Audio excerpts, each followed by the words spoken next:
আমি আমার শ্রদ্ধা মায়ের এই লিঙ্কটিতে আমি নাম ধ্যান করছিলাম, প্রথম থেকেই যুক্ত হয়েছি, নাম ধ্যান করছিলাম। মা হঠাৎ করে কত বড় একটা দায়িত্ব দিয়ে দিল, পরম পিতার কথা বলতে হবে বললো।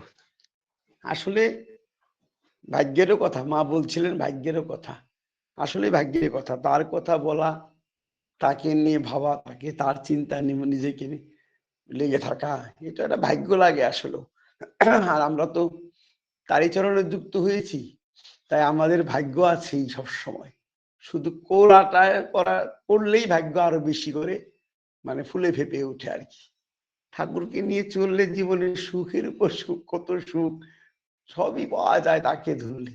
তাকে নিয়ে চলতে হবে জীবনের পথে, তিনি যেভাবে চলতে বলতে বলেছেন ঠিক সেইভাবে আমাদের জীবনকে চালিয়ে নিয়ে যেতে হবে, তবেই আমরা জীবনে সার্থক হয়ে উঠতে পারবো। মনুষ্যরূপে এই জীবন যে তিনি দিয়েছেন, এবার আমরা সার্থক হয়ে উঠতে পারবো। আজকে যে নাম দেন মহাযজ্ঞে, যেমন মা আমার প্রত্যেকে নাম করছেন সবার জন্য, কত মানুষ বিপন্ন দেখা যাচ্ছে, কত অসুস্থ, কত রকম ভাবে বিপন্ন, কত কি সমস্যা, সব সমস্যার সমাধানের জন্য ওই নাম মায়ের কাছে সবাই বলছেন আমাদের জন্য একটু নাম করবেন, আমরা যেন সুস্থ হয়ে নাম করবে। এই যে আমিও পরম পিতার চরণে সবার মঙ্গল প্রার্থনা করি, পরম পিতা রাঙা আতুল চরণে, যে মায়েরা যে উদ্দেশ্য নিয়ে বা আমরা যা যা বলেছি যে পরম পিতার চরণে নিবেদন করে সবাই সুস্থ হয়ে ওঠার, বা কেউ ডায়াগনোসিস কারেক্ট আসার, বা কারো পায়ের ব্যথা ভালো হয়ে উঠুক, পরম পিতার চরণে সবার জন্য প্রার্থনা, প্রত্যেকেই যেন পরম পিতা প্রত্যেকেই যেন সুস্থ স্বাস্থ্য নিরোগ রাখেন, এই একান্ত প্রার্থনা তারই চরণে। সবাইকে তিনি সুখে শান্তিতে আনন্দে ভরপুর করে রাখেন এবং সুস্থ স্বাস্থ্য নিরোগ করে রাখেন, এই প্রার্থনা তারই চরণে। প্রভু তো এসেছেন এর জন্যই, আমাদেরকে সুখে রাখার জন্য। আর তিনি এসে তিনি বলছেন আমার জীবনের তন্নায় এই, জ্যোতিদের সামনে একদিন বসে আছেন, তো বসে তিনি বলছেন আমার জীবনের তন্না মানে তৃষ্ণা, আমার জীবনের তৃষ্ণা এই যে আপনারা খুব ভালো করে চলেন, আপনারা এমন হয়ে উঠুন যেন আপনারা প্রত্যেকটি মানুষকে জাগিয়ে দিয়ে তাদেরকেও জীবনের সুখ এনে দিতে পারেন। যে চরণে, যে বরণে, যে কর্মে চললে মানুষ সুখে শান্তি থাকতে পারে, থাকতে পারে, সেটা করাটাই আমি কামনা করি, সেই আমার তন্না। যদিদের বললো আপনারা তেমন হয়ে উঠুন, প্রত্যেকটি মানুষকে জাগিয়ে তুলুন, প্রত্যেকটি মানুষকে আপনি সুখে শান্তিতে রাখার, কেউ দিক খুলেছেন, জয়গুরু, জয়গুরু শ্রদ্ধা তৃপ্তিমা, জয়গুরু। আপনি একটু বন্ধ করেন মা, দয়া করে আসতাও। জয়গুরু, জয়গুরু, জয়গুরু, জয়গুরু। তৃপ্তিমার ভুলক্রমে লেগে যায়, কোনো সময় হাত লেগে যায়, এটা দোষ নয়, মোবাইল তো ছোট বস্তু, হঠাৎ অনেক সময় হাত লেগে যায়, তাই খুলে যায় আর কি। এটা হয়ে যায় মিস্টেক, কত বড় বড় মিস্টেক হয় আমাদের জীবনে। আর এই মিস্টেক ঠাকুরকে একদিন সুরেন্দা জিজ্ঞাসা করলো যে ঠাকুর, এই যে জন্ম মৃত্যু আর জরা জন্ম মৃত্যু, এই যে মানুষের জন্ম, তারপরে যে জরা, এই যে মৃত্যু, এও তো প্রকৃতির বিধান, হ্যাঁ, এর উল্টো কি কখনো হয়েছে? ঠাকুরকে প্রশ্ন করলো, এই যে জন্ম, জরা এবং মৃত্যু, এও তো প্রকৃতির বিধান, মানুষ জন্মিলে মরিতে হইবে, এটা তো আমরা জানি, এবং জরা বার্ধক্য তো আসবে, সেটাও আমরা জানি। এর কি কোনো উল্টো কখনো কখনো কিছু হয়েছে? তখন ঠাকুর বলেন, হয়নি বলে যে হতে পারে না তা নয়, হয়নি বলে যে হতে পারে না তা নয়। শরৎদা তখন বলছেন আমাদের এই শরীর কি অনন্তকালের জন্য ধরে রাখা যায়? অনন্তকালের জন্য হয়তো রাখা যাবে না, তবে বাঁচিয়ে রাখা যায় দীর্ঘদিন। এরপর ঠাকুর হঠাৎ ঠাকুর অনেককে জিজ্ঞাসা করলেন, ভূত দেখেছিস? সবাইকে জিজ্ঞাসা করলো, ভূত দেখেছিস? তখন থেকে বললো, আগে ঠাকুর আমি তো ভূত দেখিনি। তারপর সুরেন্দা একটা ভূতের ঘটনা বললো আর কি, একটা ভূতের কাহিনী বললো, আমরা ভূত দেখার কথা বলি, ভূতের কাহিনী বললো। তো বলছিল, তখন সুরেন্দা বললো, ঠাকুরকে জিজ্ঞাসা করলো, ঠাকুর আপনি দেখেছেন? তখন ঠাকুর বললেন, আমি যা দেখেছি তা মনের ভ্রম কিনা আমি বলতে পারি না, মনের ভ্রম কিনা আমি বলতে পারি না। আমি দেখলাম ওই ভূত আমার কাছে এলো, এসে আমার সামনে আমার সঙ্গে কথা বললো এবং আমাকে প্রণাম করলো এবং সে চলে গেল। ওটা ভূত কিনা আমি ঠিক বলতে পারবো না, আমার কিরকম মনে হচ্ছিল এটা ভূতি নাকি, মানুষ যে বলে ভূত, আমার মনে হচ্ছে এটা ভূতি নাকি, কিন্তু আমি সেটা ঠিক ভালোভাবে বলতে পারবো না, ওটা আমার ভ্রম কিনা আমি সেটা বলতে পারবো না। কিন্তু কিন্তু অনেক কথা ঠাকুর বলে গেছে, জন্ম জরা মৃত্যু। তা ঠাকুর বলছেন মৃত্যুকালে যে ভাব ধরে ছেড়ে শরীর যায় জীবন, জন্মেও আবার তেমনি স্থানে ওই ভাবের পথ পায় যখন। মৃত্যুকাল, আমরা মৃত্যুকালে যে ভাব ধরে যেমন করে আমরা চলে যাবো এই পৃথিবীর থেকে, সারাটা জীবন যা যা করে যেমন করে আমি এই পৃথিবীর থেকে চলে যাব, আবার সেই ভাবের যখন সৃষ্টি হবে, তেমন পুরুষ এবং প্রকৃতি যখন সেই ভাবে মিলিত হবে, সেই ভাব নিয়ে মিলিত হবে, তখনই আমি আমার মাতৃগর্ভে প্রবেশ করার সুযোগ পাবো। ঠাকুর বলছে যে মানুষ জন্ম গ্রহণ করার জন্য লক্ষ লক্ষ আত্মা পুরুষ আর প্রকৃতির মিলনের সময় লাইন দিয়ে থাকে। হ্যাঁ, লাইন দিয়ে থাকে, মানে মাতৃগর্ভে ইন করার জন্য। ঠাকুর ইন করার কথাটা ইংরেজিতে বলেছেন, হ্যাঁ অনেক জায়গায় তিনিও নিজের কথা বলেছেন, আমিও ওই মাতৃগর্ভে ইন করেছিলাম। ঠাকুর বলছিলেন যে আমি যখন ওই সূর্যের ভিতর দিয়ে আসছিলাম, তখন সূর্যের ভিতর দিয়ে আসছিলাম, তখন আমাকে দেবদেবীরা আমাকে সম্বর্ধনা জানাচ্ছিল। আর যখন সম্বর্ধনা জানাচ্ছিল, তাই আমার মাতৃগর্ভে আসতে দেরি হয়ে গেল। তাদের সম্বর্ধনায় আমাকে বিভিন্ন ভাবে করছিল। আমি যখন পৃথিবীর আসছিলাম, তখন আমি এসে পরবর্তীতে এসে আমি মাতৃগর্ভে তিনি প্রবেশ করলেন মাতৃগর্ভে। তাই আমরা ঠাকুর আমাদের জন্য তিনি বলেছেন যে পুরুষ এবং যখন প্রকৃতির মিলন হয়, তখন যে ভাবের সৃষ্টি হয়, যেরকম সৃষ্টি হয়, সেই রকম ভাব অনুযায়ী ওই যে লক্ষ লক্ষ আত্মা কি হয়, মানে লাইন দিয়ে থাকে, মানে মাতৃগর্ভে জন্মগ্রহণ করার জন্য। তখন যে ভাবের সৃষ্টি হয় সেই ভাব অনুযায়ী আত্মা মাতৃগর্ভে স্থান পায়। ঠাকুর বলেছেন, ঠাকুর একদিন একটা গল্প চলে বলছেন, তোমাদের কেউ কোনো মানে বৈষ্ণব ধর্মের মানুষ স্বামী একসঙ্গে বসেছেন, বসে গল্প করছে, গৌরাঙ্গদেব গল্প করছে। তো গৌরাঙ্গদেবের গল্প করতে করতে মনে গৌরাঙ্গদেবের বিভিন্ন কাহিনী যখন স্ত্রীর কাছে বোঝালো, ওই স্ত্রীর মধ্যে গৌরাঙ্গ ভাব জেগে উঠলো। গৌরাঙ্গ ভাব জেগে উঠলো স্ত্রীর মনে। আর স্ত্রীর মনে যখন উঠলো, স্ত্রী তখন ওই গৌরাঙ্গ প্রেমে আপ্লুত হয়ে হইল। মাতৃ আর কি গৌরাঙ্গ প্রেমে আপ্লুত হয়ে উঠলো।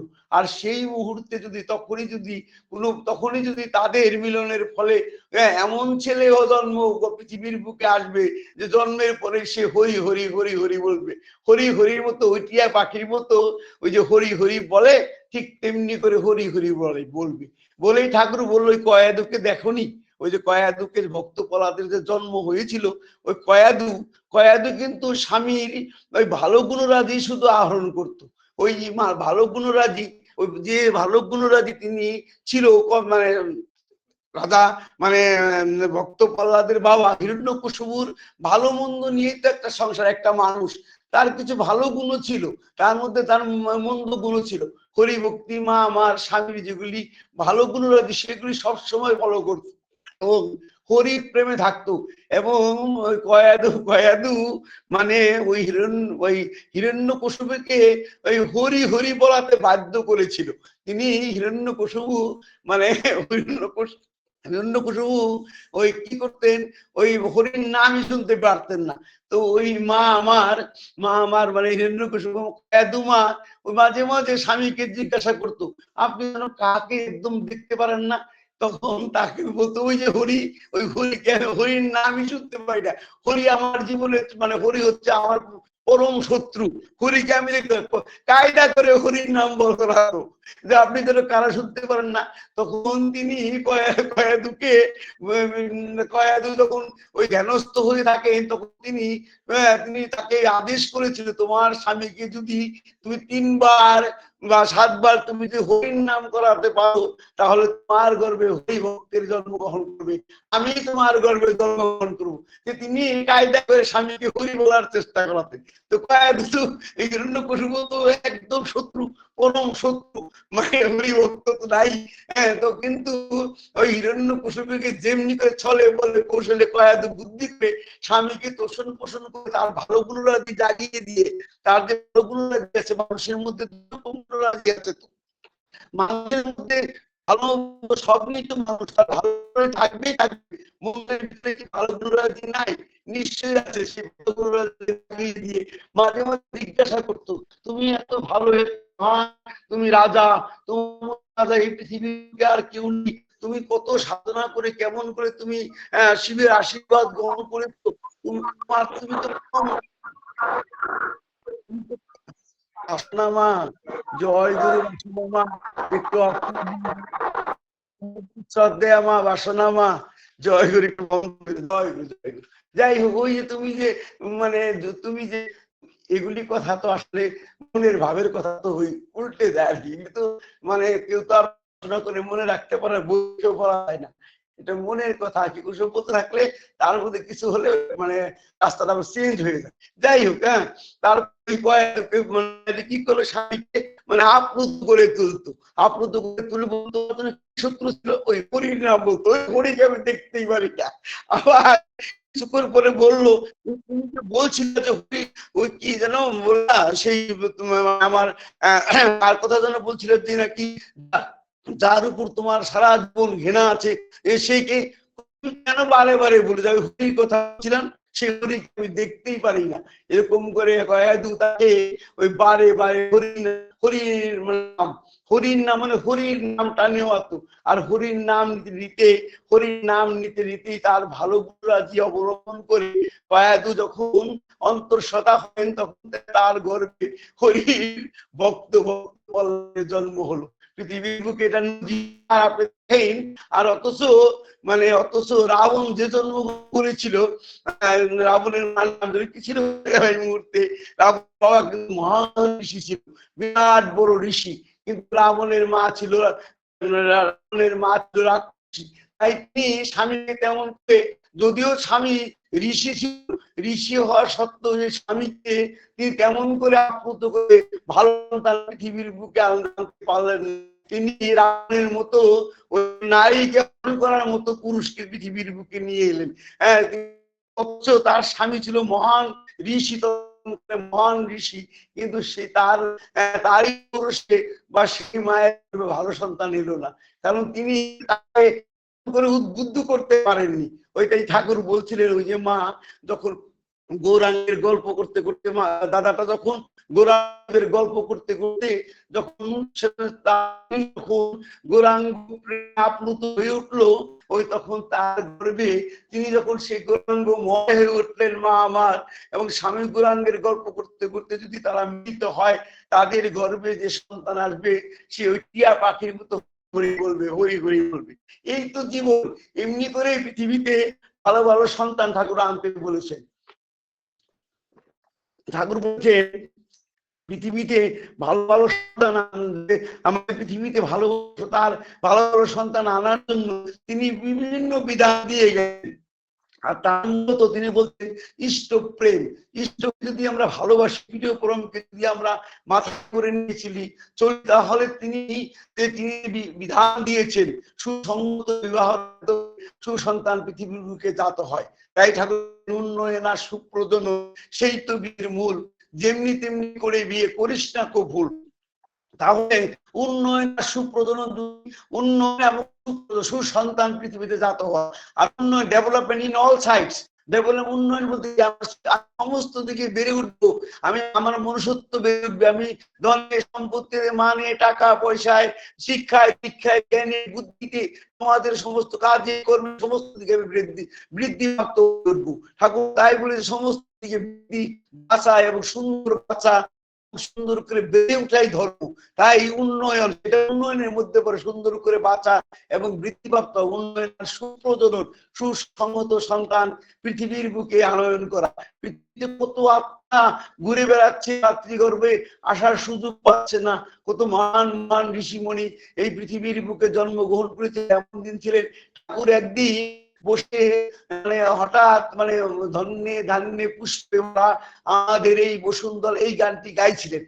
গুনগুন করে গাইতে গাইতে হঠাৎ তিনি সম্মুখের দিকে তাকিয়ে আছেন, তাকিয়ে বললেন ভারতবর্ষ যদি কি হয়ে গেল এক সময়, হঠাৎ কোথা থেকে কি হয়ে গেল।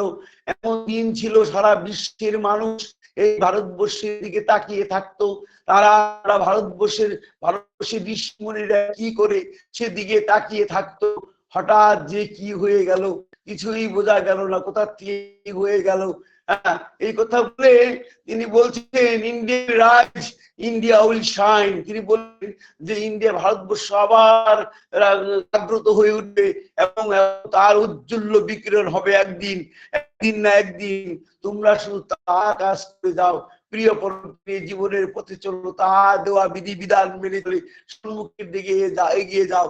গ্যারেন্টি দিলেন একদিন আবার সেই উজ্জ্বল বিকিরণ হবেই কি হবে। তো ওই বলছিলাম যে এমনি করে মাতৃ পৃথিবীর বুকে মানুষ যখন আসে, তো জন্ম মৃত্যু এবং ধরা মানুষের জীবনে থাকবে। ঠাকুরকে একদিন প্রশ্ন করল, ঠাকুর এই আমরা যে তিনি শরৎদা বললেন তিনি কি কায়িক, মানে কায়িক দেহধারী নাকি? পরমপিতা যখন পৃথিবীর মুখে আসেন তিনি কি কায়িক নাকি দেহধারী নাকি? এ কথা বললেন দেহধারী। তিনি যেমন কায়িক তিনি তেমন অকায়িক।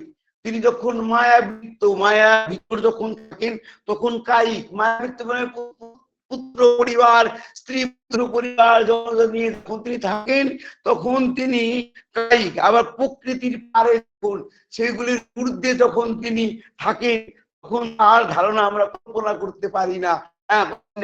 আবার ভক্তি যদি না থাকে তবে মানুষের মধ্যে তার, অর্থাৎ তিনি বললেন আবার ভক্তি যদি না থাকে তিনি যে কায়িক রূপে মানুষের মধ্যে, মানুষী তনুর মধ্যে আছেন সে কথা আমরা ধারণা করতে পারি, আর পরম ভাব বিদ্যমান সে কথা আমরা বুঝতে পারি না। এ কথা বলে এই ঠাকুর বলেন, গীতায় তাই বলেছেন অবজানন্তিক মাং মোরাং মানসী তনুমাশ্রিতম পরম ভাব অনন্ত ভূত মহেশ্বরম। একথা বলে আমি মূঢ় ব্যক্তিরা, শ্রীকৃষ্ণ গীতায় বলেছেন মূঢ় ব্যক্তিগণ আমার সেই অবদান মানুষই তনু আশ্রিত, আমাকে মানুষের দেহ দেখে আমাকে অবজ্ঞা করে, আর সেই অবজ্ঞা মানুষ পরম ভাব। আমি যে এই পরম ভাব, এই বিশ্ব ব্রহ্মাণ্ডের সমস্ত কিছুর ঊর্ধ্বে আমি সব দিতে পারি, করতে কেমন করে কি হবে, মানুষে আমাকে জিনে আমাকে শ্রদ্ধা করে না। পরম মাম জানন্ত মম ভূত মহেশ্বর, আমাকে মূঢ় ব্যক্তির অবদান মানুষই তনু আশ্রিত, মানুষের দেহ নিয়ে জন্মগ্রহণ করেছে বলে পুরুষোত্তমকে মানুষ অবজ্ঞা করে, অবহেলা করে। তাই ঠাকুর বলছে পৃথিবীর বুকে যখন তিনি আসেন, তাই শ্রীকৃষ্ণ গীতায় মন মনা ভব মদ ভক্ত জাতি মান নমস্কুর, আমাকে কথা ভাবো, মন মনা ভব মদ ভক্ত, আমার ভক্ত হও, মদ জাতি আমার কথা বলো, মাং নমস্কার, আমাকে শুধু নমস্কার করো। আমি তোমাকে স্ত্রী হত্যা মাতৃ হত্যা যাই করে থাকো না কেন, যাই পাপ মহা পাপ করে থাকো কেন, হ্যাঁ জয় দিচাস বলে, জয় ভগবান বলে আমার শরণাপন্ন হও, আমি তোমাদের সমস্ত পাপ ধুয়ে সাফ করে দিই। ঠাকুর বলছেন সৎগুরু শরণাপন্ন হও, সৎ নাম মনন করো, সৎসঙ্গে আশ্রয় গ্রহণ করো। আমি তোমাকে নিশ্চয় করে বলছি, তিনি গ্যারান্টি দিলেন, নিশ্চয় করে বলছি তোমাকে আর তোমার উন্নয়নের জন্য ভাবতে হবে না। আমাদের জীবনও তাই, ভালোবাসতে হবে। গ্যারান্টি দিয়ে দিয়েছে যে আমাকে আর আমার জীবনে ভাবতে হবে না। তিনি আমাদের পরে থাকা সুন্দর করে একটা লাইনের মধ্যে তিনি চালিয়ে যাবেন। ঠাকুর বলছিলেন, বলছিলাম পুনরায় ধরে রাখি সেই কথাই হয়েছে জন্ম আর মৃত্যুর কথা। মৃত্যু যখন জন্ম, ঠাকুর কৃষ্ণ গীতায় বলছেন আমি তোকে তোর মাতৃগর্ভে সুযোগ করে দিয়েছি। শ্রীকৃষ্ণ গীতায় বলছেন আমি তোকে তোর মাতৃগর্ভে আসার সুযোগ করে দিয়েছি। ঠাকুর প্রশ্ন করল ঠাকুর জন্ম সহজ না মৃত্যু সহজ? ঠাকুর বলল মৃত্যু অনেক সহজ, জন্ম অনেক কঠিন। যে যে ভাব নিয়ে তোমার মৃত্যু হয়েছে তেমন ভাব যখন পৃথিবীর বুকে আসবে তখনই তুমি এই পৃথিবীর বুকে জন্মগ্রহণ করতে পারবে। ঠাকুর এই জন্ম মৃত্যু বলতে বলতে একদিন বললেন, আমি শুয়ে শুয়ে নাম করছিলাম, শুয়ে শুয়ে মৃত্যু যে কত কঠিন সে কথা ঠাকুর বুঝাতে চাইলেন। আমি শুয়ে শুয়ে নাম করতেছিলাম, নাম করতে করতে আমার আত্মা বেরিয়ে গেল, আমার মনে হলো আমার আত্মাটা আমার থেকে বেরিয়ে গেল, বেরিয়ে গিয়ে একটু একটু ঘুরপাক আমার চারিদিকে করলো। তারপর আমি চেষ্টা করছি আত্মাটা আমার দেহের মধ্যে ঢুকিয়ে দেওয়ার, কিন্তু বহুত কষ্ট হচ্ছে, মনে হচ্ছে আমি কষ্ট পাচ্ছি, ঢুকছেই না। হঠাৎ করে আর আমার আত্মাটা দেহের মধ্যে ঢুকে গেল, আমি যেন নিস্তার পেলাম। হ্যাঁ, ঠাকুর বলছেন একদিন আমি শুয়ে শুয়ে নাম করছি, আমার আত্মা বেরিয়ে গেল। আমার আত্মা যখন বেরিয়ে গেল, আত্মা বেরিয়ে কি করলো, আত্মা বেরিয়ে যাদের সঙ্গে আমার কাজ ছিল, অর্থাৎ যাদের সঙ্গে দেখা করার কথা ছিল, তাদের সঙ্গে আমার আত্মা দেখা করে এলো, মানে সবার সঙ্গে দেখা করে এলো। তো তিনি ঠাকুর তো ভাবেননি, দেখা করে এলো, দাদা কাছে আবার এসে আত্মা আমার দেহের মধ্যে ঢুকে গেল। পরবর্তীতে আমি খবর করে দেখেছি আমি আমি যেন সবার সঙ্গে দেখা, সবাই বলল হ্যাঁ আপনি এসেছিলেন, আপনি তো আমাদের সবার সঙ্গে দেখা করলেন। ঠাকুর এক জায়গায় বলছেন, ভগবান ভক্তের দাসানুদাস, ভগবান ভগবান ভক্তের দাসানুদাস, যদি সেরকম ভক্ত হয় তার দাসানুদাসে ভক্তি ভক্ত আর ভগবান এই তিনের সম্পর্ক আছে। একদিন ওই কথা বলতেই পূর্ণদা বললেন, আগে দাদা রবি দাস দা, রবি দাস বলে রবি দাস বলে একজন কলকাতার ডাক্তার ছিলেন, ঠাকুরকে বললেন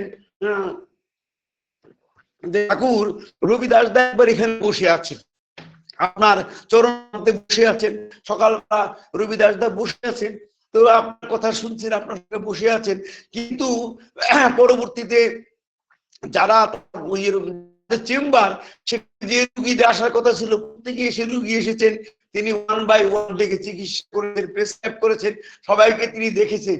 এটা কি করে সম্ভব হলো? মানে রবি দাস ঠাকুরের সম্মুখেই সেই দেওয়ালে বসে আছে, অথচ রবি দাস ডাক্তার বাবু, রবি দাস পেশে তার রুগী আর কি, তারা সেই কলকাতার চেম্বারে সবাই রবি দাসকে সেখানে দেখতে পেল এবং তার চিকিৎসা গ্রহণ করলো। ঠাকুরকে জিজ্ঞাসা করলো এই প্রফুল্লদা, এটা খুব একটা বড় কথা নয়, তুমি ওই যে আমি যে বলি আত্মা বহু সহজ, ওই যে বলি আমি যে বলি ঠাকুর বলে যে প্রতি প্রত্যেকের দ্বারে দ্বারে যাই, আমি প্রত্যেকের সকালীন যখন মানুষ ভীতি করে আমি বহুদা বিভক্ত হয়ে কোটি কোটি মানুষের দ্বারে গিয়ে দাঁড়িয়ে থাকি, যারা আমাকে ইষ্টভীতি দান করে আমি সাদরে দুহাত ভরে গ্রহণ করি, আর যারা ফিরিয়ে দেয় আমি ফিরে চলে আসি, আর যারা আমাকে দান সেই ইষ্টভীতি দেয় না আমি ফিরে আসি তাদের কাছ থেকে। মানুষ সবই করতে বহুদা বিভক্ত হয়ে বিভিন্ন জায়গায় একই সঙ্গে বহু কাজ করতে পারে। ঠাকুরের জীবনে অনেক ঘটনা আমরা শুনেছি, আপনার আর অনন্ত মহারাজ একটা ঘটনা আছে, তিনি এক সময় ওখানেও ছিলেন, একই অনন্ত মহারাজদার সঙ্গে সেখানেও ছিলেন, সে কথা আমরা আমাকে এই গল্পটা জানি, আমি আর বলি না, হয়ে গেছে আর 1 মিনিট আছে। তাই আমরা ওই যে আমরা ঠাকুর বলছিলেন জন্ম আর মৃত্যু, এই জন্মটাই আমাদের সার্থক করে তুলতে হবে, উপযুক্ত ভাবে পৃথিবীর বুকে আমরা সুসংহত বিবাহের মধ্যে সুসন্তান পৃথিবীকে আনয়ন করে আবার সুন্দর করতে হবে, আবার এই সুন্দর পৃথিবীটাকে সুন্দর উঠবে। ঠাকুর তাই একদিন বলছিল, একদিন ঠাকুর সেই ঘটনা শেষ করে দিই, ঠাকুর একদিন বসে আছেন দূরে একটা মানে সেগুন গাছ, মানে চৈত্র মাস খরা সব শুকিয়ে গেছে, একটা করে পাতা ঝরে পড়ছে, ঠাকুর সেদিকে তাকিয়ে আছেন, তিনি কোথায় হারিয়ে গেছেন। কিছুক্ষণ পরে কেষ্ট জিজ্ঞাসা, ঠাকুর আপনি ওভাবে কেন তাকিয়ে কি? তখন তিনি আঙ্গুল দিয়ে দেখালেন যে একটা পাতা ঝরে পড়ছে, তিনি আঙ্গুল দিয়ে দেখালেন যে একটা পাতা ঝরেছে, তখন ঠাকুর বললেন এই পাতাগুলি বৃদ্ধ হয়ে গেছে, আমার মতো সবাই বৃদ্ধ হয়ে পড়েছে, আমিও একদিন এই পাতার মতো খসে পড়বো এই পৃথিবীর বুকের থেকে। হ্যাঁ, তখন আপনারা সবাই আমাকে হয়তো বলবেন আমি পৃথিবীর বুকে নেই, আমাদেরকে যে ভালোবাসতো সে পৃথিবীর বুকে চলে গেছে। তখন ওই যারা উপস্থিত চিন্তা ছিল, ঠাকুর ওই যে গাছের পাতা ধরে পড়লেও আবার কদিন পরে যখন বর্ষাকাল শুরু হবে, আবার নতুন পাতা গজাবে, নতুন সেই নতুন পাতায় সারা গাছকে আবার আবৃত করে ফেলবে বিভিন্ন ভাবে। তখন ঠাকুর বললেন, হ্যাঁ, আবার সেই নতুন পাতায় নতুন সেই নতুন পাতায় সেই যে আমি বলে গেলাম তা আবার আমাদের মধ্যে ছড়িয়ে দিবে, নতুন উঠবে সবাই। তাই আমরা ঠাকুর নিজে বলে সে আচার্য পরম্পরার কথা বিভিন্ন মাধ্যমে তিনি পৃথিবীর বুকে এসেছেন, তিনি আবার আচার্য রূপে আমাদের মধ্যে রেখে গেছেন। প্রতিব শ্রী শ্রী বড়দা, পরম পূজ্যপাদ শ্রী শ্রী দাদা, বর্তমান পরবর্তী শ্রী রবীন্দ্র, এমনি করে 100 জন আচার্য আসবে। এমন একদিন আসবে সারা বিশ্ব সুন্দর হয়ে উঠবে, প্রত্যেকে সার্থক হয়ে উঠবে। আজ যে পৃথিবীর যে অবস্থা, এই অবস্থায় এমন একটা দিন আসবে, ঠাকুর যদি চেয়েছে অবশ্যই সুন্দর হয়ে উঠবে, কেউ ফেরাতে পারবে না। সারা বিশ্বের মানুষের তার কলগত হবেই কি হবে, সবাই তিনি তখন সবাই আর তখন জাতি বর্ণ নির্বিশেষে সবাই জয় গুরু বলে বললে সারা বিশ্ব একসঙ্গে সবাই বন্দে পুরুষোত্তম বলে উঠবে, জয় গুরু সবাইকে। আমি হঠাৎ করে কি বললাম আপনাদের প্রতি প্রত্যেক কাছে, আমার বড়টা হঠাৎ করে আমি ওই মানে একটু নাম করতে করতে মা হঠাৎ বললো, 2 মিনিট মা বললো এমনি করে অপ্রায় স্বচ্ছকে বলতে হয়, কোন একটা বিষয় নিয়ে বলতে হয়। তাই বললাম পরম পিতার চরণে আপনাদের প্রতি প্রত্যেকের সর্বাঙ্গীন মঙ্গল কামনা করি, আপনাদের প্রতি প্রত্যেকেই শান্তি আনন্দ থাকুন। আবার বলছি যারা অসুস্থ হয়েছে পরম দয়াল চরণে প্রার্থনা জানাই, প্রভু যেন আপনাদের প্রতি প্রত্যেক সেই শান্তি রক্ষা করে আপনাদের সুস্থ স্বাস্থ্য রাখে, এই প্রার্থনা তাকে চিরজনে ময় হয়ে থাকলে আমাদের জীবন সুখে শান্তিতে ভরে উঠবে। জয় জয় গুরু। জয় গুরু দাদা, জয় গুরু। এই যে বলেছিলাম যে পরম পিতার ইচ্ছা আছে, কারণ আপনি যে জয়েন করেছেন আমি কিন্তু দেখিনি দাদা। আমার হঠাৎই মনে হলো, যখনই দেখলাম যে 3-4 মিনিট বাকি আছে এখনো যুক্ত হননি, তখনই আমার হঠাৎ করে আপনার কথা মনে হয়েছে, আপনাকে ফোন করেছি। তারপরে বললেন আপনি যুক্ত আছেন। সবই তার ইচ্ছা দাদা। খুব সুন্দর করে আলোচনা সবসময় করেন, সেই জন্য হঠাৎ হঠাৎ মনেও পড়ে যায় আপনার কথা। খুব সুন্দর আলোচনা করলেন দাদা। জরা মৃত্যু রোধ করা যায় যদি তার চরণে আশ্রয় নেওয়া যায়। এরকম অনেক ঘটনা আমরা দেখেছি যে কম মৃত্যুর যোগ ছিল, কিন্তু তার চরণে আশ্রয় নিয়ে তার নাম ধ্যান করতে করতে অনেক মৃত্যুকেও রোধ হয়েছে।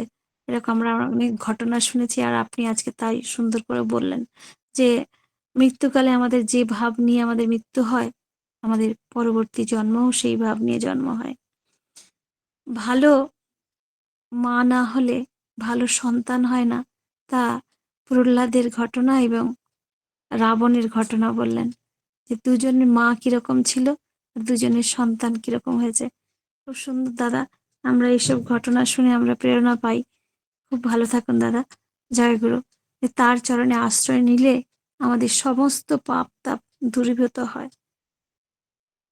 অপূর্ব আলোচনা। পরম পিতার কাছে আপনার সার্বিক মঙ্গল প্রার্থনা করি দাদা। খুব ভালো থাকুন, সুস্থ থাকুন এবং পরম পিতাকে নিয়ে আনন্দে ভরপুর হয়ে থাকুন, এই কাতর প্রার্থনা দয়ালের রাঙার আতুল চরণে। জয় গুরু দাদা। এখন জয় গুরু দাদা। রাবণের মায়ের নাম ছিল নিকষা। নিকষা, ঠিক। হ্যাঁ, নিকষা। বাবার নামটা ভুলে গেলাম, তো বাবার নাম ভুলে গেছি, দুজনে একজনের নামও বলতে পারিনি আমি। শঙ্কর দে দাদা, বাবার নাম কি মনে আছে? ওই তো বিশ্বশ্রবা মুনি, ঠিকই বলেছেন। পাশ দিয়ে একজন বললেন তো, বিশ্বশ্রবা মুনি। জয় গুরু। এই জন্য পাকা মাথার চুলটা কি এমনি পেকেছে আপনাদের? আপনারা সবসময় থাকবেন, তাহলে তো আমরা শিখবো। জয় গুরু।